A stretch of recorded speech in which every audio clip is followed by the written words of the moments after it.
पंजाब में स्थित सिख धर्म के 3 तख्त साहिबान वाले शहरों को पावन शहरों का दर्जा देना पंजाब सरकार के लिए बड़े सौभाग्य की बात है। ये शहर है श्री अमृतसर साहिब, श्री आनंदपुर साहिब और तलवंडी साबो। ਇਹ ਤਿੰਨੋਂ ਤਖਤਾਂ ਦੇ ਸ਼ਹਿਰਾਂ ਨੂੰ ਪੰਜਾਬ ਦੇ ਅਧਿਕਾਰਤ ਪਵਿੱਤਰ ਸ਼ਹਿਰ ਵਜੋਂ ਐਲਾਨ ਕਰਨ ਦਾ ਫੈਸਲਾ ਕਰਦਾ।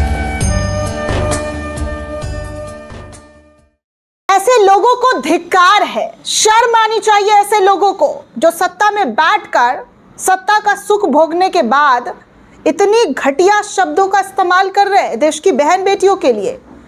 ये है मोदी का परिवार। देखिए दोस्तों, मैं आज कहना चाहूंगी कि ये है मोदी का परिवार जहां पर बहन बेटियों का दाम 20 से 25 हजार रुपए लगाए जा रहे हैं। ये लोग सत्ता में बैठे हुए हैं, ये महिलाओं को सुरक्षा देंगे, ये बहन बेटियों की हिफाजत करेंगे जो 20 से 25 हजार में बहन बेटियों की बोली लगा रहे हैं। ऐसे लोगों को ना शर्म से डूब मरना चाहिए।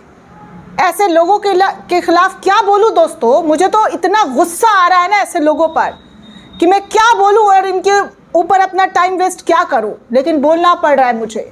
अफसोस होता है मुझे ऐसे लोगों को देखकर कि सत्ता में बैठकर ऐसी घटिया हरकत, ऐसी घटिया भाषा का इस्तेमाल कर रहे हैं अपनी बहन बेटियों के लिए, देश की बेटियों के लिए, बिहार की बेटियों के लिए। 20 से 25 हजार में लड़कियां मिल जा रही है इनको। ये है इनका चाल चरित्र। धिक्कार है, धिक्कार। तुम लोगों को शर्म नहीं आती है ऐसे शब्दों का इस्तेमाल करते हुए, और फिर बाद में कहोगे कि जुबान फिसल गई, जुबान फिसल गई तो कुछ भी बोल दोगे, किसी भी तरीके की जो भाषा इस्तेमाल कर लोगे। अरे हमारे देश में लोगों को हो क्या गया है, हमारे देश के नेताओं को हो क्या गया है? सत्ता पाने का इतना घमंड, इतना गुरूर सर चढ़कर बोल रहा है कि बहन बेटियों की इज्जत तक इनसे नहीं हो पा रही है। बहन बेटियों के खिलाफ लगातार घटिया भाषा और घटिया शब्दों की एक लंबी फहरिस्त मेरे सामने है दोस्तों। हर रोज मैं देख रही हूं कि भैया क्या हो गया है। अरे माना कि आप जीते हैं चुनाव, तो जीतने का मतलब ये नहीं है कि आप बहन बेटियों को 20 से 25 हजार में उपलब्ध करवाएंगे। दोस्तों ये वीडियो जितनी बार भी देख रही हूं ना, मन कर रहा है कि मैं क्या बोलूं और बड़े बड़े नेताओं को बोलूं कि देखिए अपने इन लोगों को और थोड़ा कंट्रोल कीजिए। बेकाबू हो चुके हैं आपके लोग। प्रधानमंत्री जी महिलाओं के सम्मान की बातें किया करते थे ना, तो आइए उतरिए मैदान में और ऐसे लोगों पर नकेल कसिए। पार्टी में रहकर पार्टी का नाम तो खराब कर ही रहे हैं, लेकिन बहन बेटियों के खिलाफ जिस तरीके की भाषा का इस्तेमाल कर रहे हैं और लोग दांत चिहाड़ चिहाड़ कर हंस रहे हैं, मन तो कर रहा है 2-4 चमाट लगाओ ऐसे लोगों को जो पीछे बैठकर हंस रहे हैं, दांत निकाल रहे हैं। अरे क्या समझ के रखा है तुम लोगों ने देश की बहन बेटियों को? कुछ भी कर लोगे, किसी भी तरीके की हरकत कर लोगे और तुम्हें कोई कुछ नहीं कहेगा। दोस्तों बिहार में 20-25 हजार रुपए में लड़कियां मिल जाती हैं। बिहार की बेटियों की कीमत लगाने वाला ये आदमी जो है बीजेपी सरकार की मंत्री रेखा आर्या का पति गिरधारी लाल है। बीजेपी के लोग हैं दोस्तों, पति, ये कोई दूर वाला रिश्ता नहीं है। बीजेपी के लोगों को शर्म आनी चाहिए। खुद भी बीजेपी से जुड़ा हुआ है, पत्नी तो जुड़ी हुई है ही, लेकिन ये महाशय गिरधारी लाल जो है ये भी बीजेपी से जुड़ा हुआ है। इस बेशरम बीजेपी नेता से पूछना चाहिए कि इसने कब 20-25 हजार रुपए में बिहार की बेटियों को खरीदा है। ऐसा रणविजय सिंह पत्रकार के जरिए आवाज उठाई जा रही है। और आगे भी आपको एक और इंटरेस्टिंग खबर बताऊंगी, ध्यान से देखिएगा, वीडियो को आखिर तक जरूर देखिएगा कि क्या और किस तरीके की चीजें जो है देखने सुनने को मिल रही है। अपने आप को साफ सुथरा बनाने के लिए कैसे कैसे पापड़ बेलने पड़ रहे हैं। आरजेडी ने भी इस वीडियो को शेयर किया है, इंडियन नेशनल कांग्रेस की तरफ से भी शेयर किया गया। उन तमाम वीडियो को दिखाऊंगी जो इस वक्त काफ़ी तेज़ी से वायरल हो रहा है। राष्ट्रीय जनता दल ने लिखा है कि लड़की बिहार से ले आएंगे, बिहार में 20-25 हजार रुपये में लड़कियां मिल जाती है। भाजपाइयों और संघियों की बिहार की महिलाओं के बारे में ऐसी घृणित सोच है। इस पर प्रधानमंत्री और गृह मंत्री भाजपा की ओर से स्पष्ट आना चाहिए, स्पष्टीकरण देना चाहिए कि ऐसे लोगों को क्यों पार्टी में रखा हुआ है।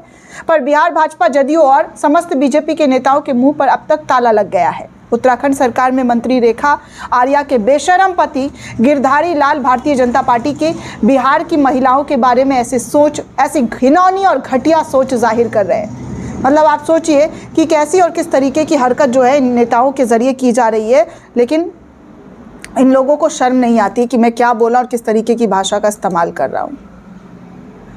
आगे देखिए, न्यूज़ 24 ने भी इस वीडियो को शेयर किया और लिखा है कि बिहार में 20-25 हज़ार में मिल जाती हैं लड़कियां। उत्तराखंड सरकार में महिला सशक्तिकरण एवं बाल विकास मंत्री रेखा आर्या के पिता गिरधारी लाल साहू का बयान सामने आया है। बीजेपी नेता के पति का ये बयान दोस्तों हर किसी के लिए शॉकिंग भरा है। हर कोई ये कह रहा है कि ऐसे ऐसे लोगों को क्यों रखा हुआ है पार्टी में, क्या है इनका भला, क्या हो रहा है भला इससे पार्टी का, सिर्फ और सिर्फ नाम खराब हो रहा है। ये भारतीय जनता पार्टी के लोगों को हो क्या गया है, क्या हो गया है प्रधानमंत्री जी, आपको क्या हो गया है, आपको नजर नहीं आ रहा है क्या आपकी पार्टी में ऐसे ऐसे लोग हैं, ऐसे ऐसे बगिया के जो फूल खिले हुए हैं, इन फूलों को जरा साइड कीजिए, मुरझाने वाला काम कर रहे हैं आपकी पार्टी को। बहन बेटियों की बोली लगा रहे हैं। बिहार में कौन सी बहन बेटियों को 25 हज़ार में ये खरीद कर लाए हैं, जरा ये बताएंगे।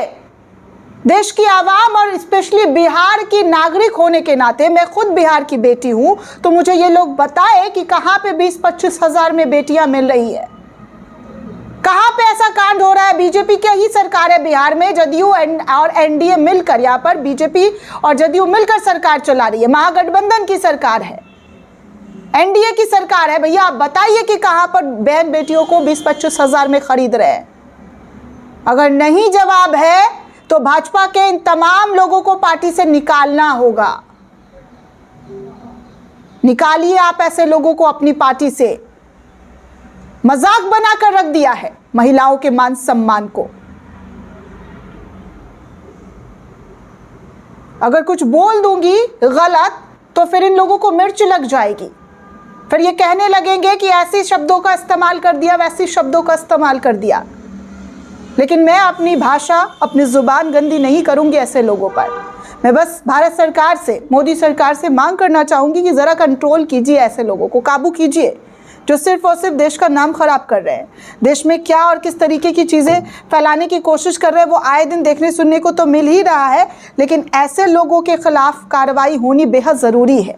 वहीं दूसरी तरफ आपको बता दूं दोस्तों कि चुनाव आयोग और नरेंद्र मोदी ने वोट चोरी में खुद को क्लीन चिट देने के लिए एक सर्वे करवाया है, ऐसा कांग्रेस का दावा है। कहा जा रहा है कि इस सर्वे में बताया गया कि लोगों को ईवीएम पर भरोसा है और वो मानते हैं कि भारत में निष्पक्ष चुनाव होता है। और रोचक बात यह है कि ये सर्वे जिस एनजीओ ग्राम ने किया है वो नरेंद्र मोदी के करीबी आर बालासुब्रमण्यम का है। इतना ही नहीं, बालासुब्रमण्यम ने नरेंद्र मोदी की चापलूसी में एक किताब भी लिखी थी।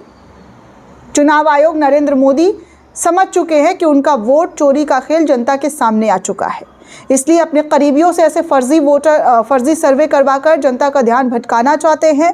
लेकिन देश की जनता वोट चोरी का सच जान चुकी है। नरेंद्र मोदी जी इस तरीके की फर्जी सर्वे से कुछ होने वाला नहीं है।